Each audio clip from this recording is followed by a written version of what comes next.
Ce programme vous est présenté par le ministère Arc en Christ. Arc en Christ, Alliance pour la restauration du bonheur conjugal en Christ.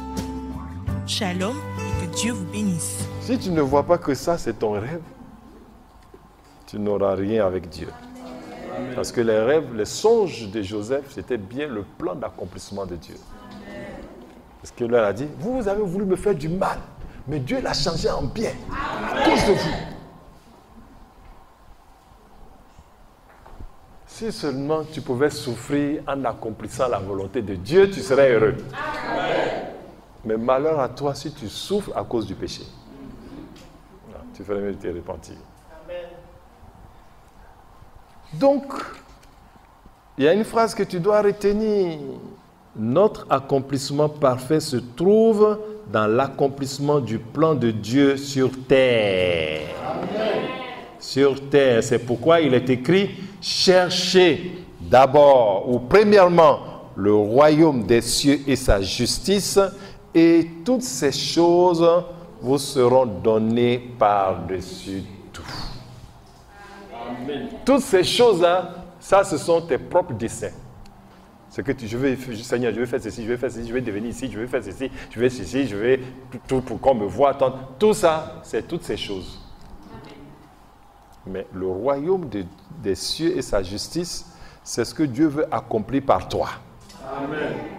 Donc commence à obéir au commandement de Dieu. Commence à obéir à la parole de Dieu. Amen. D'où l'importance encore de la direction divine. Dieu doit nous guider, doit nous instruire à chaque moment. D'où l'importance de changer de priorité. Si ta priorité n'est pas le royaume des cieux et sa justice, toi tu vas souffrir le diable. Oui. Alors, voyons les principes de la direction divine. La direction divine, c'est quand Dieu te guide. Si tu es sa parole, il doit te guider. Parce que la parole ne sort pas de la bouche de Dieu de manière involontaire. Or, toi, tu t'échappes de sa volonté. Dieu m'a dit de faire ça, Dieu m'a dit de faire ça, alors qu'il ne t'a pas dit. Donc, n'échappe pas. Reste sous sa puissante main. Amen. Il y a des principes. Donc, ce soir, toi et moi, nous voyons que pour que nous soyons accomplis, notre priorité, c'est qu'est-ce que Dieu veut que je fasse? C'est tout. Et arrange-toi pour être dans ce que tu veux, ce qu'il veut que tu fasses. On dit, je ne sais pas ce que Dieu veut que je fasse. Tu mens. Parce que sa volonté se trouve dans la parole. Là où tu es, si tu es un enfant, il dit, sois soumis, obéissant à tes parents. Si tu es un époux, il dit, aime ta femme. Si tu es une épouse, il dit, sois soumise à ton mari. Ne vole pas, ne tue pas. Ne sois pas arrogant. Tout ça, tu as accompli le dessein de Dieu. Amen. Quand tu n'es pas arrogant, celui qui est à côté, il voit Dieu. Amen. Ah, quand tu es fidèle, celui qui est à côté, il voit Dieu. Amen. Et ça, c'est Dieu. Quelqu'un est venu dans mon bureau, il s'est assis, et puis 5 000 francs est tombé, il ne savait pas, il est parti. Une autre personne est passée dans mon bureau, il m'a dit, ah, professeur, j'ai trouvé 5 000 francs dans votre bureau, c'est là. Je dis, ça, c'est pas moi, c'est pas mon argent. Appelons la personne qui était là tout à l'heure. On l'appelle, il dit, oui, c'est vrai, je me rends compte qu'il y a 5 000 francs qui a attendu, ça est ici. J'ai félicité le jeune, c'est un jeune en plus. Chez lui, 5 000 francs, ça peut dire beaucoup de choses. Mais chez moi, par la grâce de Dieu, 5 000 francs, ça ne dit rien du tout. Ce n'est pas parce que j'en ai tant, mais mes besoins sont tels que ce n'est pas 5 000 francs que je vais produire. Ah. Donc, si c'est tombé ou c'est pas tombé, ça, c'est pas mon affaire, ça. On n'arrive pas à quelque chose. Mais le jeune homme, là, célibataire, jeune, son stage, s'il a 5 000 francs, ah!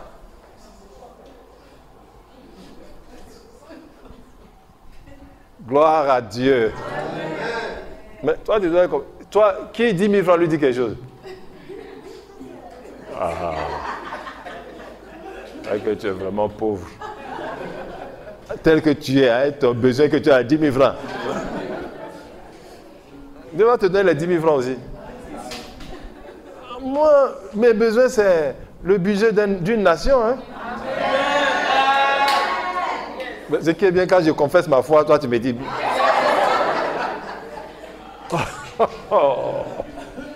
Pourquoi tu ne peux pas dire pour toi-même aussi? Jésus a confessé qu'il est le Fils de Dieu sur la croix. Au moment où on le maltraitait, là, il dit qu'il est toujours le Fils de Dieu. Pourquoi tu ne peux pas dire pour toi? La foi est une ferme assurance des choses qu'on espère, mais pas une assurance des choses qu'on veut faire ou qu'on peut faire. La foi, ce n'est pas une ferme assurance des choses qu'on peut faire. Parce que, pourquoi je dis que moi, mon budget, 5 000 francs, ça me dirait? Parce que mon budget, c'est la valeur du budget d'une nation.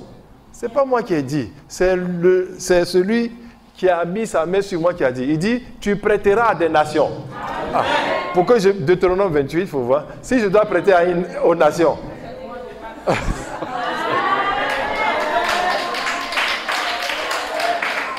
Non, maintenant, 5 000 francs dans mon bureau, puis je mens. Attention, c'est dans mon bureau, c'est 5 000 francs, c'est pour moi. C'est que je ne connais pas la parole de Dieu. Et toi, tu es là, tu as besoin de 10 000 francs, c'est que tu ne connais pas la parole de Dieu. 10 000 francs. L'Éternel est mon berger. Je ne manquerai de rien. Donc, chacun de nous sait, au niveau où tu es, tu sais ce que Dieu te demande de faire. Et tu accomplis ainsi ses desseins. Donc, le premier principe de la direction divine, c'est que c'est Dieu qui veut accomplir ses desseins en toi et par toi. Amen. Pour cela, il va te donner tout ce qu'il faut. Amen. Tout ce qu'il faut sur terre afin que son objectif soit atteint. Tu as compris? Amen. Tout.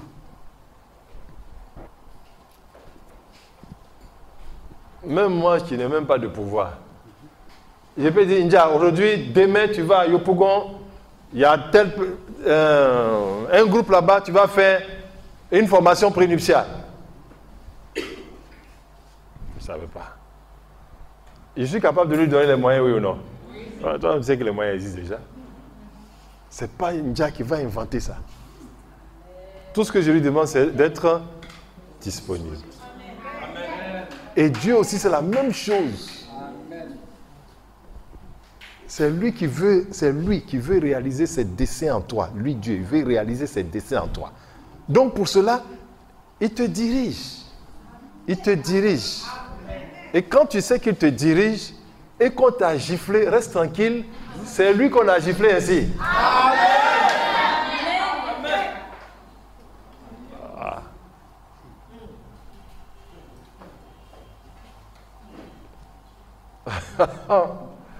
Si on le glorifie, qui on voit?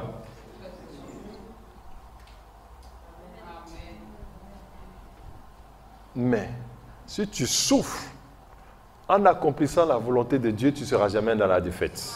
Amen. Ça c'est très clair, tu ne seras jamais dans la défaite. Il dit, arrange-toi pour accomplir l'œuvre de Dieu. Même si c'est dans la souffrance. Amen. Et dans la difficulté. Donc ça, tu dois savoir ça. Pour ne pas que tu inventes, tu mentes en disant, Dieu m'a dit, Dieu a dit de faire ça. Attends, pourquoi tu veux inventer? C'est lui qui veut t'utiliser. Donc il sait ce qu'il va faire. Ça, c'est ton premier principe. C'est Dieu qui veut réaliser ses desseins en toi. Point. Maintenant, le problème, c'est qu'il y a des gens qui veulent réaliser leurs desseins en Dieu. Ils sont nombreux. Deuxième principe. Et prenez pour moi Jean chapitre 1, versets 1 à 2 et 11 à 13. Le deuxième principe dit ceci. La volonté de l'homme est incapable d'accomplir les desseins de Dieu. Amen. Ta volonté ne peut rien faire. Reste tranquille. Allons-y, Jean 1, 1 à 2 et 11 à 13. Verset 1. Au commencement était la parole, et la parole était avec Dieu, et la parole était Dieu. Verset 2. Elle était au commencement avec Dieu. Verset 11. Elle est venue chez les siens, et les siens ne l'ont point reçue. Mais à tous ceux qui l'ont reçue, à ceux qui croient en son nom, elle a donné le pouvoir de devenir enfants de Dieu, lesquels sont nés non du sang, ni de la volonté de la chair, ni de la volonté de l'homme, mais de Dieu. Amen. Voilà. Ni de la volonté de la chair, ni de la volonté de l'homme, mais c'est la volonté de Dieu. Je préfère dans la volonté de Dieu, elle est plus puissante que ma propre volonté. Amen. Parce qu'il y a un pouvoir qui accompagne. Ok? Il est donc indispensable de savoir la volonté de Dieu avant de poser un acte en son nom. Amen. Et sa volonté se trouve dans ses commandements. Amen. Je ne connais pas la volonté. Si, la volonté de Dieu se trouve dans ses commandements. Jean 15, allons-y, 14 à 17. Vous êtes mes amis si vous faites ce que je vous commande. Voilà. Je ne vous appelle plus serviteur, parce que le serviteur ne sait pas ce que fait son maître. Mais je vous ai appelé ami, parce que je vous ai fait connaître tout ce que j'ai appris de mon Père. Amen. Amen. Vous êtes mes amis si vous faites ce que je vous commande. C'est tout. C'est tout. Être utilisé par Dieu, c'est tellement simple, les gens l'ont compliqué.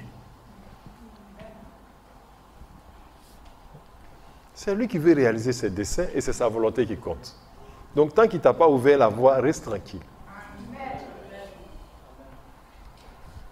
Troisième principe. Le Saint-Esprit est la puissance de manifestation ou de réalisation de l'œuvre de Dieu dans nos vies. C'est lui qui va réaliser. Tout ce que tu vois ici, là, c'est pas, un homme ne s'est pas assis pour dire Arc en Christ, on aura 2 villas jumelées ici, on aura un qui s'appellera Ararat, Saint-Emmanuel. Dis-moi, ceux qui sont anciens, Akba, tu as vu quelqu'un qui a fait ça une fois, qui nous a donné un plan.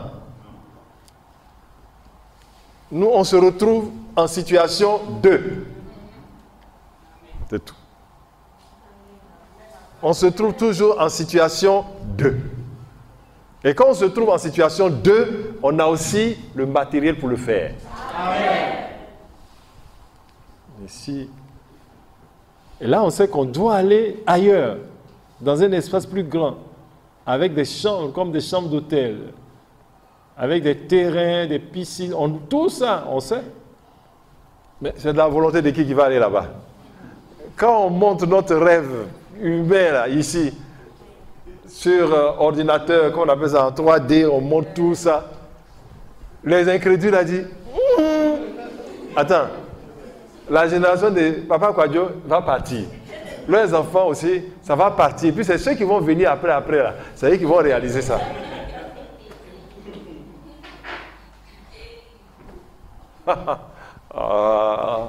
Tu vas voir. Ceux qui pensent comme ça, ils vont voir, mais ils ne vont pas en jouir. De leurs propres yeux.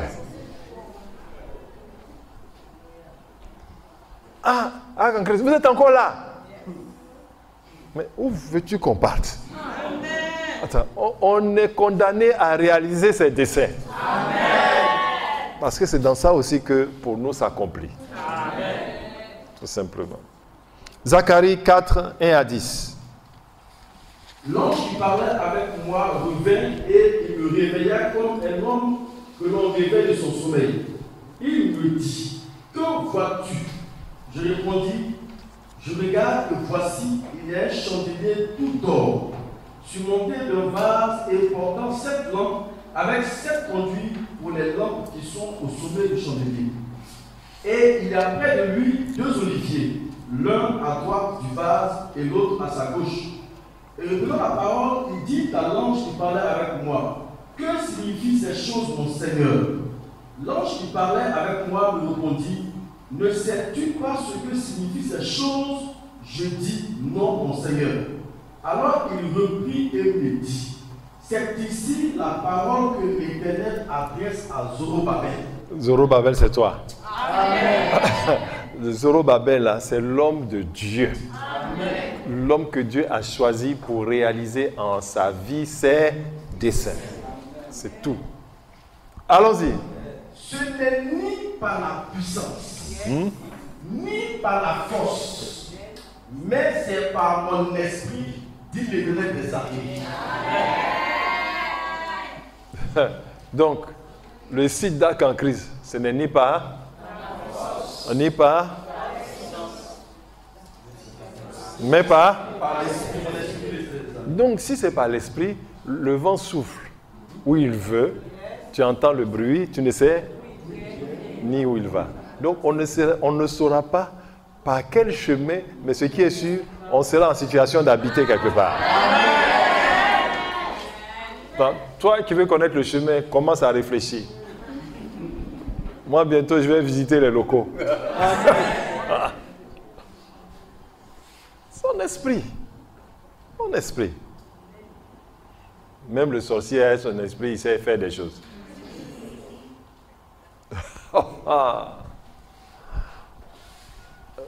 Rien n'est impossible à Dieu. Amen. Alors, quatrièmement, principe. Non, continue. Qui es-tu? Voilà. Grande montagne devant Zorobabel. Tu as vu? Qui es-tu? Grande montagne. Dis ça là, avoir notre site, c'est une grande montagne. Dieu dit, qui es-tu? Amen. Allons-y. Tu seras aplani. Amen. Il posera la pierre principale au milieu des acclamations. Amen. Continue.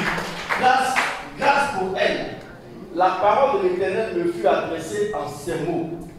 Les mains de Zorobabel ont fondé cette maison. Amen. Et ses mains l'achèveront. Amen. Et tu sauras que l'Éternel des armées m'a envoyé vers vous. Amen. C'est bon. Plus de souffrance. Plus de souffrance. Voilà. Dieu va accomplir ses desseins dans ta vie. Amen. Non, si la souffrance arrive au moment où tu accomplis les desseins de Dieu, réjouis-toi. Amen. Réjouis-toi. Parce que les apôtres, quand ils accomplissaient la volonté de Dieu, qu'est-ce qu'on fait? On les chicotait. Et quand ils arrivent dans leur communauté, qu'est-ce qu'ils font? Ils montrent leur galon. À cause de Jésus, on m'a frappé.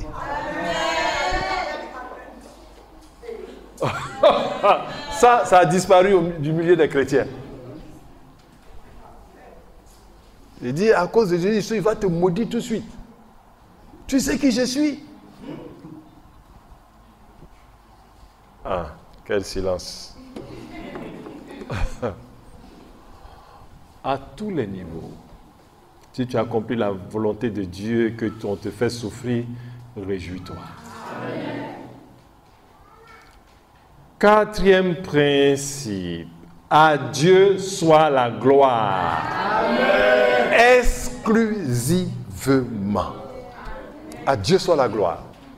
Ça, c'est ce que tu dois te dire. À Dieu soit la gloire. Matthieu 5, 13 à 16. Verset 13. Si tu ne dis pas à Dieu soit la gloire, au moment où lui, il accomplit ses desseins dans ta vie, il va couper le robinet. Allons-y. Verset 13. Vous êtes le sel de la terre. Mais si le sel perd sa saveur, avec quoi la lui rendra-t-on? Il ne sert plus qu'à être jeté dehors et foulé aux pieds par les hommes.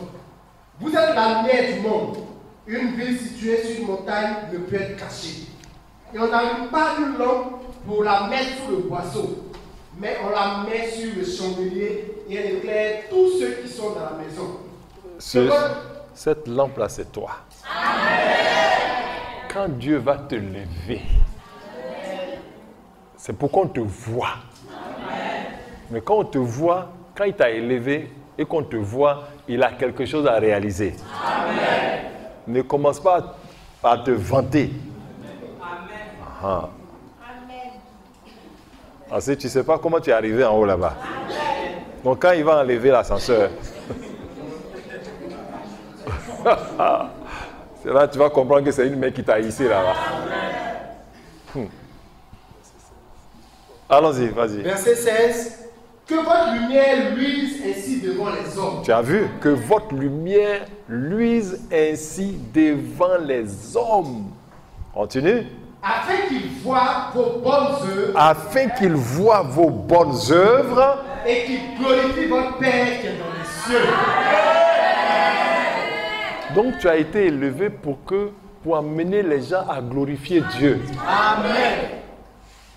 Et non pour dire, ah, mon frère, est-ce que tu sais, vous me voyez, je suis élevé aujourd'hui, par la grâce de Dieu, je suis élevé, mais est-ce que tu sais le prix que j'ai payé pour arriver là?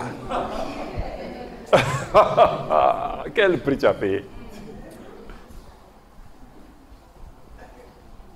Ah, je fais souvent les 40, des veillées de prière.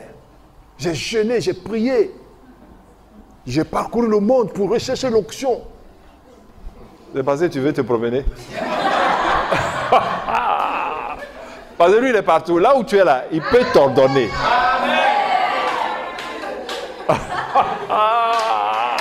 Bon, d'accord. Écoute, par la grâce de Dieu, ce que je suis en train de te faire, que je peux avoir des enseignements, je peux faire ceci, Dieu me révèle sa parole. Je n'ai pas jeûné pour ça. Oh.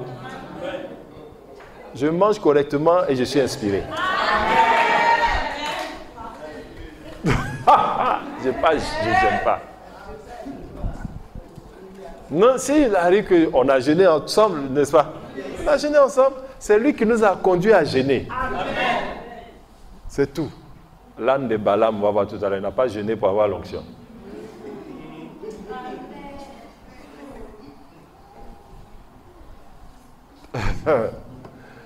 Quand vous voulez vous glorifier, vous montez vos efforts. Et la parole dit, qu'as-tu que tu n'aies reçu? Alléluia. Donc, nous avons été créés pour manifester la gloire de Dieu dans notre vie. Prenons l'exemple de Joseph, Genèse 41, 14 à 16. Et puis Daniel aussi, Daniel 2, 26 à 29, vous allez voir. Pharaon fit appeler Joseph, on le fit sortir en hâte de prison, il se rasa, changea ses vêtements et se rendit vers Pharaon. Pharaon dit à Joseph, j'ai eu un songe, personne ne peut l'expliquer et j'ai appris que tu expliques un songe après l'avoir entendu. Vous voyez, il a déjà soulevé Joseph, non? Si ce n'est pas un homme humble, quand il dit ça, il commence à faire ses habits. Ah bon, vous avez entendu parler, mais ça c'est rien encore. C'est encore rien, Pharaon.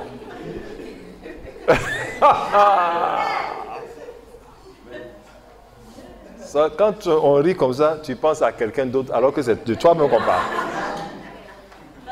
Ah, tu penses à un pasteur au loin, alors que c'est toi-même. Oh. Lui, le pasteur, il est arrivé au loin, mais toi-même, à cause de ton orgueil, tu ne bouges pas. Dieu sait que s'il ajoute un peu seulement là. Allons-y, on va voir ce que Joseph va dire. Joseph répondit à Pharaon en disant, ce n'est pas moi, c'est Dieu qui donnera une réponse à moi. Bien aimé, ça a l'air d'une phrase trop simple, mais pourtant c'est une phrase très puissante. Si tu pouvais faire à chaque fois référence à Dieu ainsi, tu allais voir ce qu'il va faire dans ta vie. Amen. Dieu ne te demande pas des choses compliquées, de rendre témoignage. Et c'est la vérité. Sans Dieu, qu'est-ce que lui peut se faire? Continuons. Verset 17. Pharaon dit alors à Joseph, dans mon songe, Voici, je me tenais sur le bord du fleuve, et voici 7 vaches grasses de chair et belles d'apparence montaient hors du fleuve et se mit à paître dans la prairie. 7 autres vaches montaient derrière elles, maigres, fort laides d'apparence et décharnées. Je n'en ai point vu d'aussi laides dans tout le pays d'Égypte. Les vaches décharnées et laides mangeaient les 7 premières vaches qui étaient grasses, et elles les engloutirent dans leur ventre sans qu'on aperçût qu'elles y fussent entrées, et leur apparence était... Verset 25, allons-y. Verset 25. Vous avez dit à Pharaon, ce qu'a songé Pharaon est une seule chose. Dieu a fait connaître à Pharaon ce qu'il va faire. Simple. Ah, voilà. Ça, vous n'avez même pas suivi pour dire que Joseph, avant de donner l'explication, il dit c'est Dieu qui va faire. Amen. Continue. Les 7 vaches belles sont 7 allées et les 7 épis beaux sont 7 allées. C'est un seul songe. Les 7 vaches décharnées et laides qui montaient derrière les premières sont 7 allées et les 7 épis vides brûlés par le vent bruyant seront 7 allées de famine. Ainsi, comme je viens de le dire à Pharaon, Dieu a fait connaître à Pharaon ce qu'il va faire. Ah. En très peu de temps, il a dit le nom de Dieu combien de fois? 3 fois. En très peu de temps. Et ce n'est pas un slogan, hein? Il le dit vraiment. Continue. Voici, il y a 7 années de grande abondance dans tout le pays d'Égypte. Ces 7 années de famine viendront après elles, et l'on oubliera toute cette abondance au pays d'Égypte, et la famine consumera le pays. Cette famine qui suivra sera si forte qu'on ne s'apercevra plus de l'abondance dans le pays. Verset 32. Verset 32. Si Pharaon a vu le songe se répéter une seconde fois, c'est que la chose est arrêtée de la part de Dieu et que Dieu se hâtera de l'exécuter. Amen. Combien de fois maintenant? 5 fois. Très bien. Verset 37. Ces paroles plurent à Pharaon et à tous ses serviteurs. Tu as vu? Quand tu rends gloire à Dieu, ça plaît à tout le monde. Amen. Ces paroles. Ça, c'est l'évangile, ça. C'est comme ça qu'on doit annoncer l'évangile. Continuons. Et Pharaon dit à ses serviteurs, où voyons-nous un homme comme celui-ci, ayant en lui l'esprit de Dieu? Et Pharaon dit à Joseph, puisque Dieu t'a fait connaître toutes ces choses, il n'y a personne qui soit aussi intelligent et aussi sage que toi. Très bien. Joseph a dit le nom de Dieu combien de fois? 5 fois. Et Pharaon a dit le nom de Dieu combien de fois? 2 fois. Ça fait 7 fois. Pharaon a adopté le Dieu de Joseph. Il dit, toi Joseph, tu es la parole de Dieu. Amen. Tu es sage, on ne va pas chercher quelqu'un d'autre. Dieu ne se trompe pas. Mais si c'était trompé pour faire toi Joseph, de toi Joseph. Et comme tu sais que la prison, on t'a fait sortir devant Pharaon, tu ne sais pas si tu vas retourner. Pharaon, ça, je gère ça. Je gère ça, je connais le songe. Mettez-moi seulement ministre de l'économie et des finances. Je vais gérer la situation. Ah oui, j'ai le secret.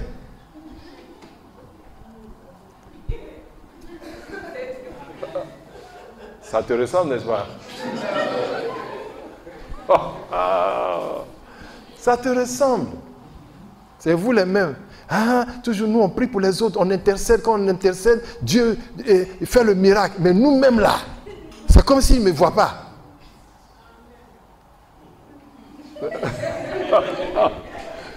Quelqu'un a dit Amen, pas pour elle-même. Elle a dit Amen parce qu'elle a déjà entendu des gens qui sont en groupe d'intercession. Ils sont là. Moi, je prêche, je fais des chants aux gens. La vie des gens, ça change. Et puis moi-même, je marche. Je suis toujours en train de chercher l'argent.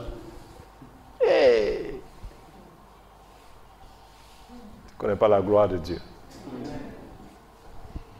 Très bien. Voyons Daniel aussi. Daniel a dit la même chose. Daniel 2, 26 à 29. Verset 26. Le roi prit la parole et dit à Daniel, qu'on nommait Belsassar, es-tu capable de me faire connaître le songe que j'ai lu et son explication? Daniel répondit en présence du roi et dit, ce que le roi demande est un secret que les sages, les astrologues, les magiciens et les devins ne sont pas capables de découvrir au roi. Tu as vu, non? Tout le monde, tous les astrologues ont échoué et on était prêts à les exécuter. De ceux qui n'ont pas eu la chance même ont déjà été exécutés avant que Daniel ne vienne. Et maintenant, Dieu lui a donné l'explication. Il a dit, oh, tout cela, hein, tu n'avais pas besoin de rassembler tant d'astrologues. Une seule personne suffit. Nebuchadnezzar. Il faut avoir l'esprit de Dieu en soi pour pouvoir dire des choses comme ça. Quand tu parles comme ça, ce n'est plus l'esprit de Dieu, mais c'est toi, ton esprit qui est comme ça. Il n'a pas dit ça. Écoute ce que Joseph va dire. Verset 28. Oui. Mais il y a dans les cieux un Dieu qui révèle les secrets.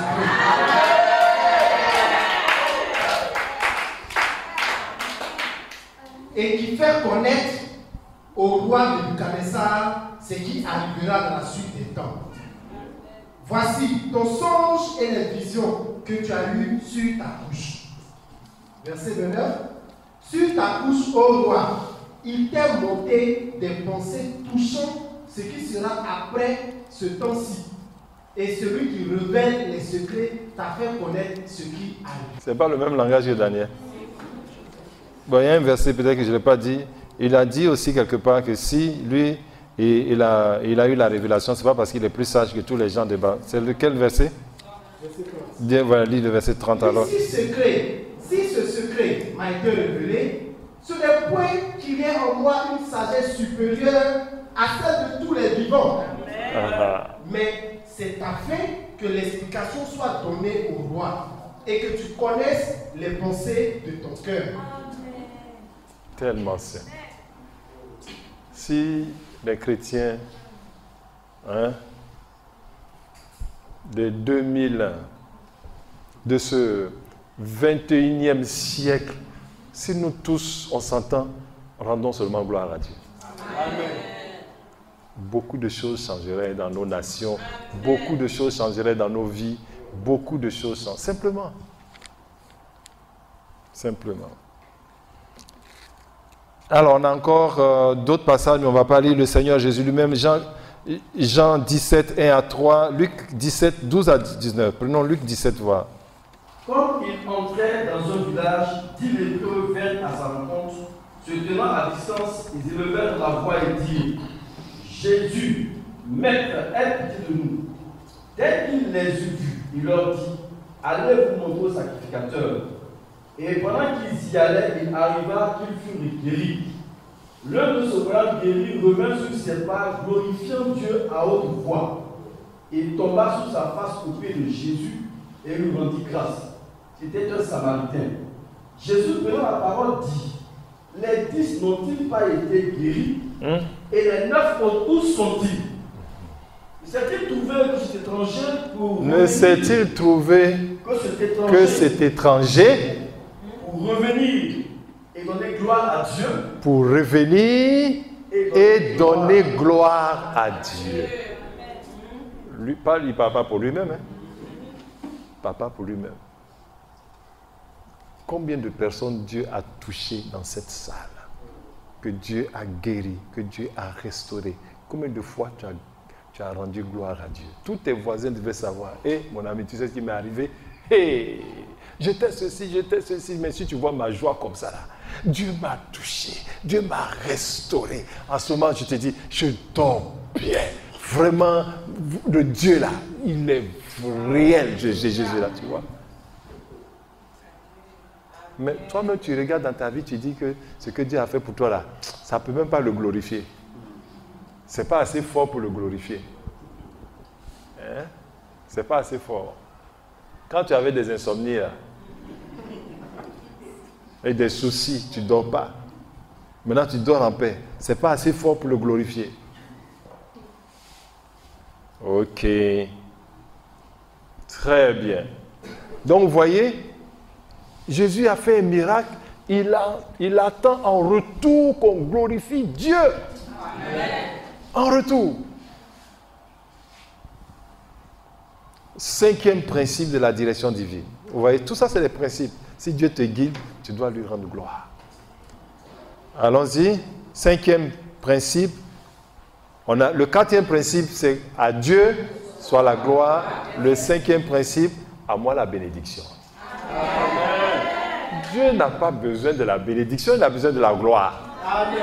Moi, je n'ai pas besoin de la gloire, j'ai besoin de la bénédiction. Amen. Bon, qui veut la gloire? Nous tous, on va te mettre au milieu, on va t'acclamer, on va applaudir. On va dire que non, tu es magnifique. Après ça, va te coucher. Nous, on n'a pas besoin de ça, mais on a besoin que les choses nous réussissent. Amen. Il ne faut pas m'acclamer, mais j'ai besoin que les choses me réussissent. Amen. Simple. Dieu, lui, il a besoin d'acclamer. Parce que Dieu n'a pas faim. C'est toi qui as faim sur la terre. Ah. Dieu, il ne met pas enfant à l'école.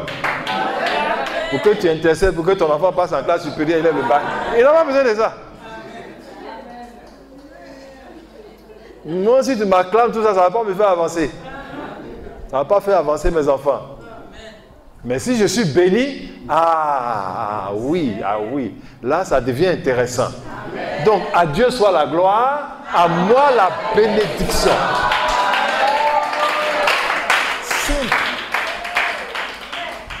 Donc, plus tu vas prendre la gloire de Dieu, plus ta bénédiction est coupée. Ah, elle a bloqué son amen. Alors qu'on devait dire vraiment amen là. Elle a bloqué. Elle dit, combien de fois je me suis vanté.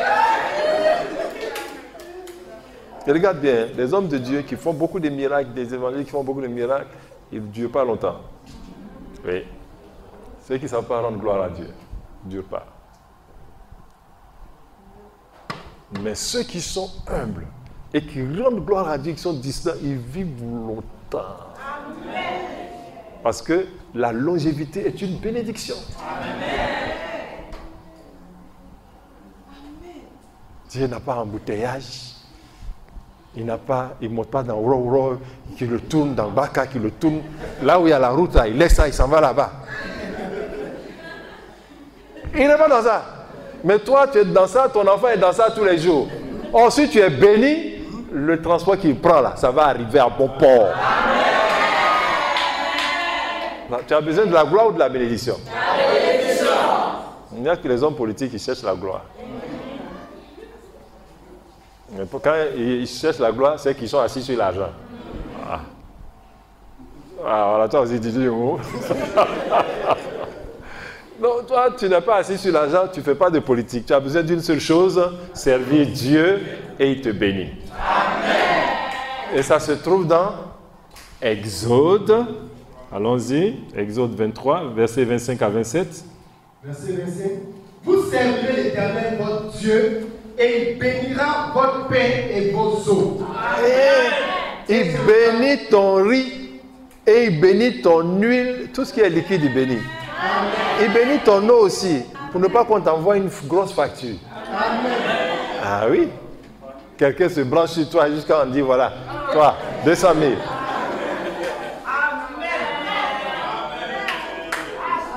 Or, quand tu es béni, pendant qu'il pense qu'il s'est branché sur toi, c'est lui-même là, il a tiré. Parce que ce n'est pas la bénédiction, c'est la malédiction. Amen. Bénis ton eau, bénis ton courant, bénis quoi encore, ton riz, ton sac de riz. Lui, il ne mange pas, il n'a pas besoin de ça. Bénis ton pain. Continue. Et je loignerai la maladie du milieu de toi. Attends, tu veux la gloire avec la maladie ou bien tu veux la santé sans la gloire?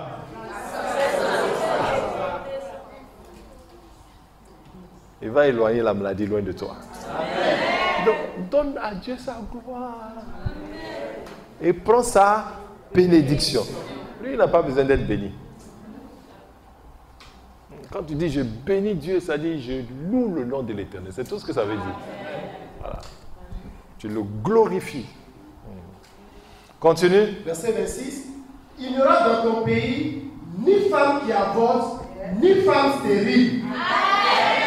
Je remplirai le nombre de tes jours. Voilà. Continue. J'enverrai ma terreur devant toi. Je mettrai en déroute tous les peuples sur lesquels tu arriveras. Et je ferai tourner le dos devant toi à tous tes ennemis. Waouh. Lui, il n'a pas d'ennemi. Oh. C'est ça qui s'est trompé, il est ennemi de Dieu. Attends, la Bible dit, il habite une lumière inaccessible. Donc là où il est là-bas, là, personne ne peut arriver. Donc quand il s'est mis là-bas, va l'attaquer. Mais toi et moi, nous avons des ennemis. Même si tu réussis et que tu brilles, tu as des ennemis. Pourquoi tu as réussi? Même si c'est l'œuvre de Dieu dans laquelle tu réussis, on va te dire, son affaire n'est pas claire. Donc, toi et moi, on a besoin que Dieu éloigne de nous nos ennemis. Amen. Ça fait partie de sa bénédiction. Donc, à lui soit la gloire, moi la bénédiction. Lui, il a besoin de la gloire pour être révélé. Et c'est juste. Toi, tu as besoin de la bénédiction pour vivre heureux sur la terre. Amen. Amen.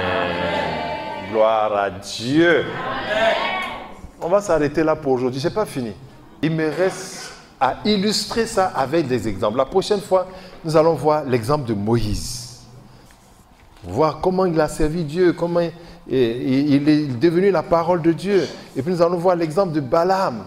Et après, nous allons voir le combat spirituel de la destinée. Le combat spirituel dans l'accomplissement, parce qu'effectivement, si tu es la parole de Dieu, que tu es l'homme de Dieu, que tu dois accomplir les desseins de Dieu, forcé, il y a un combat spirituel. Il faut que tu en sois conscient et que tu vois quelles sont les stratégies de Dieu pour mener le combat. Parce que le diable sait que s'il te laisse servir Dieu en accomplissant les desseins de Dieu et puis en ne portant pas ton regard sur les choses qui attirent les gens sur la terre, il sait que tu seras pleinement accompli. Amen. Et tu es pour lui un mauvais exemple. Donc il faut qu'il t'enlève beaucoup de bien, ce que tout le monde a facilement là. Toi, il t'enlève ça et puis tu dis, hein, tu as vu non, servir Dieu là, tu perds ton temps. Tu ferais mieux de courir derrière l'argent comme les autres. Amen. Et il va t'ouvrir des opportunités. Donc, il faut résister à cette tentation. Tiens-toi debout, nous allons prier. Remercie le Seigneur, ouvre la bouche et remercie. Bénis son nom, glorifie son nom, nous te bénissons, nous te rendons grâce. Merci pour ta parole. Tu m'as montré ce soir que mon plein accomplissement se trouve dans l'accomplissement de tes desseins. Seigneur, révèle-moi ce que je dois faire pour accomplir ta parole. Révèle-moi ce que je dois faire pour accomplir ta parole. Révèle-moi les choses que je dois faire pour accomplir ta parole. Vous avez été édifié par ce message? Vous voulez de plus amples informations? N'hésitez surtout pas à nous contacter au numéro suivant 02 02 10 17 08 35 27 38. Shalom et que Dieu vous bénisse.